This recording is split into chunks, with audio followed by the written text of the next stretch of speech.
Eso, hablando de nuestra cultura, yo le quería preguntar a Patricio, ¿por qué se da toda esta desunión? Sobre todo en una fecha importante donde América surgió a la historia, guste o no, surgió a la historia.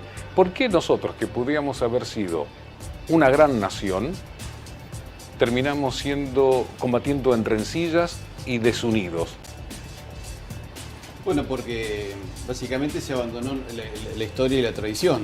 Es decir, los pueblos, antes que ser estados nacionales, son tradiciones. Porque si no, ¿qué es lo que te identifica a vos como argentino, como boliviano, como chileno, como peruano? Aquello que es elemento fundacional de tu identidad. Es decir, España, al traer el orden romano, la filosofía griega y la fe de Tierra Santa, conforma esa identidad. Si no, sos un nombre más, con una bandera más, como tienen tantos países.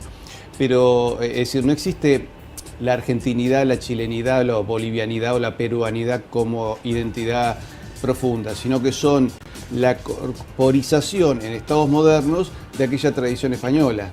Si no se entiende eso, no se puede gobernar y desarrollar un país.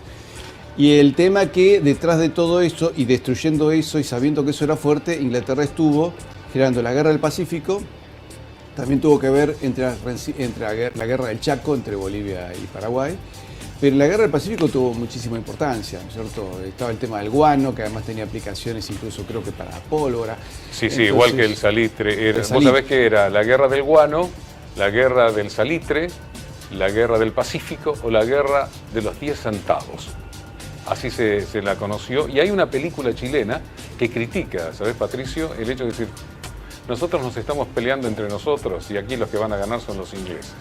Ah, sí, por supuesto. Además hay una escena donde un oficial chileno denuncia de eso y otro dice, bueno, tenés que obedecer igual porque sos un oficial del ejército chileno, que tenés que ser orgulloso. Y el mismo orgullo tenían bolivianos y peruanos, ¿cierto? Patricio, ¿por qué no nos unimos?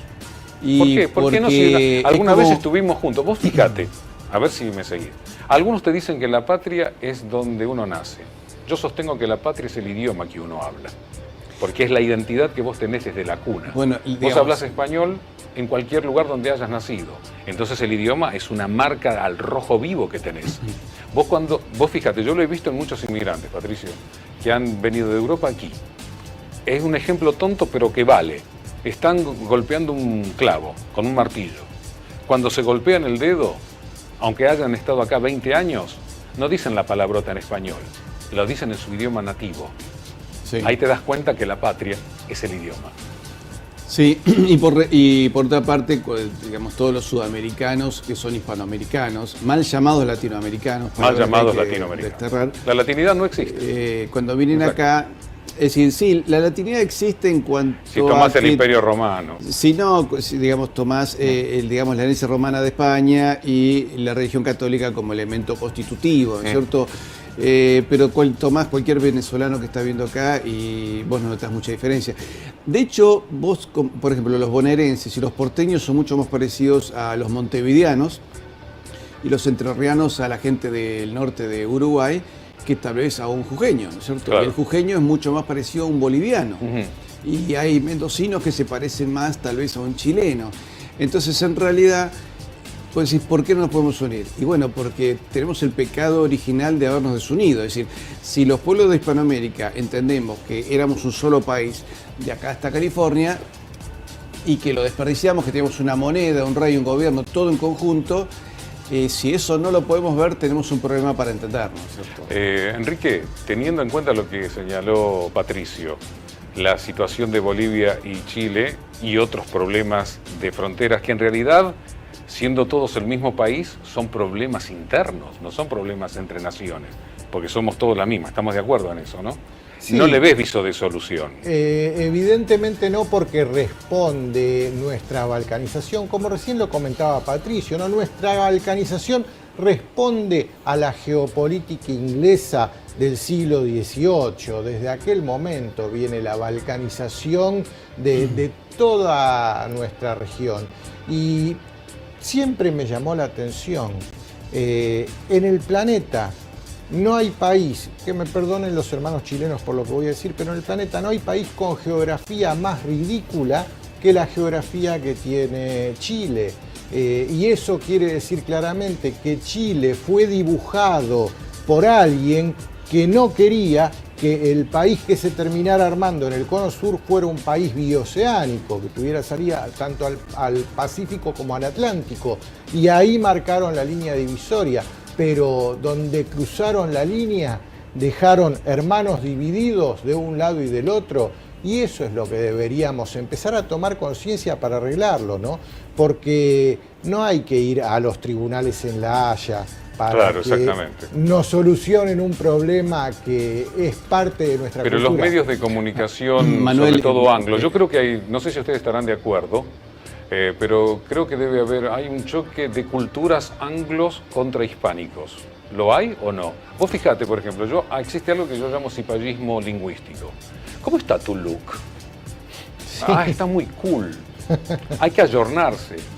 ¿No te cuesta decir cómo es tu apariencia? Qué bueno que está esto. Hay que actualizarse. Si el español le sobra. Sí. Palabras. Sí, bueno. Aparte tenés un problema de lavado, me equivoco. En cantidad de habitantes que hablan el idioma español somos la segunda mayoría en el mundo. Los primeros son los chinos, los segundos no es el inglés el segundo idioma nativo del mundo, es el español. A ver, ¿y Patricio?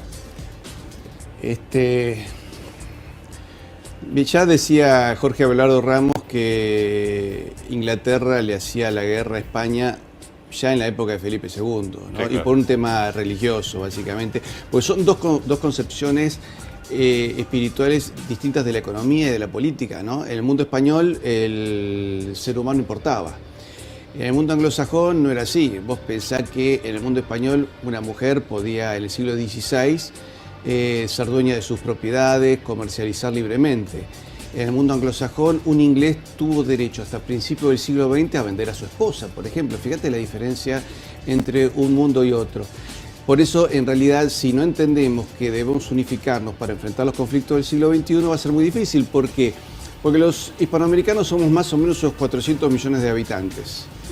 El mundo chino son 1.500, ¿no es cierto? Y ahora tenemos una ventana de tiempo, como dijo muy bien un politólogo santafesino, Marcelo Gullo, donde él dice, tenemos una ventana de tiempo de 20 años que es el conflicto entre China y Estados Unidos.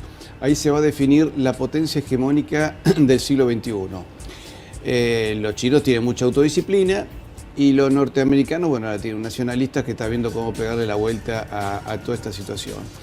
Pero nosotros, estos 400 millones, tenemos que empezar a trabajar en conjunto y ver qué políticas en conjunto, qué moneda común podemos tener, qué fuerzas armadas en común podemos tener, porque si no, nos van a ir comiendo de a poco. Mira, yo siempre digo, yo creo que si vos tomás un siberiano, que conoce solo Siberia, lo tirás en Uruguay, ¿no? Y dice, qué lindo país, ¿qué idioma hablan? Español. Es España, no, se llama Uruguay. Llega al Río de la Plata y ¿qué dice? ¿Hay otro país? ¿Hablan otro idioma? No, el mismo. Y llega a la cordillera de los Andes y dice, detrás hay otro país, ahí sí cambia de región, no, ni de idioma, no, sigue siendo la misma, y de acá hasta México. Yo creo que el siberiano va a mirar y decir, que ustedes son oligofrénicos, ¿tiene un problema? Porque no hay 20 Rusias, hay una, y cómo ustedes tienen 20 Españas, en el fondo que seríamos eso, ¿no es cierto? Como identidad última, ¿no? De origen.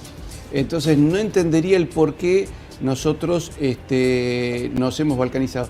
Y además hay que ver muy bien la